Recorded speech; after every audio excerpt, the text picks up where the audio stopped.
Police commissioner વગરના સુરત શહેરમાં અસામાજિક તત્વો બેફામ. સુરતના ઉધના વિસ્તારમાં પત્રકાર પર જીવલેણ હુમલો. કૈલાસનગર ખાતે પત્રકારની ઓફિસમાં જ અસામાજિક તત્વો દ્વારા પત્રકાર પર તીક્ષ્ણ હથિયારથી જીવલેણ હુમલો કરવામાં આવ્યો. રાહુલ જાધવ નામક પત્રકાર પર હુમલો કરવામાં આવ્યો. ઉધના કૈલાસનગર ખાતે રહેતા કિરણ નામના યુવક દ્વારા કરવામાં આવ્યો હુમલો. ભોગ બનનાર પત્રકારને સારવાર માટે સુરતની નવી સિવિલ હોસ્પિટલમાં ખસેડવામાં આવ્યો. જીવલેણ હુમલો કરનાર કિરણની ઉધના પોલીસે ધરપકડ કરી વધુ તપાસ હાથ ધરી.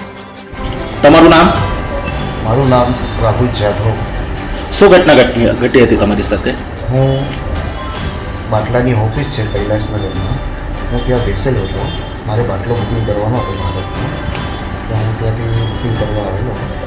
તો અચાનક એક ઈસમ કિરણ નામનો છે, જે કે ત્યાં જ કૈલાસનગરમાં રહે છે. એ પીધેલી હાલતમાં હતો, નશો કરેલો હતો, એટલે ત્યાં ઓફિસમાં બેસ્યો.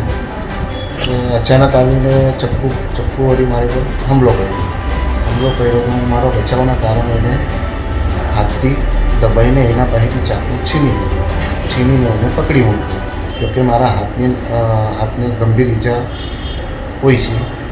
એને પકડીને મૂક્યો અને પોલીસને જાણ કરીને પોલીસને એમને કબજો આપ્યો. પોલીસ હજુ સુધી ફરિયાદ લેવા આવી તમારી? ના, હજુ સુધી નથી આવી. હું આકાંક્ષા હોસ્પિટલમાં એડમિટ છું હાલ. પ્રશાંત પટેલ, AB48 ન્યૂઝ, બારડોલી.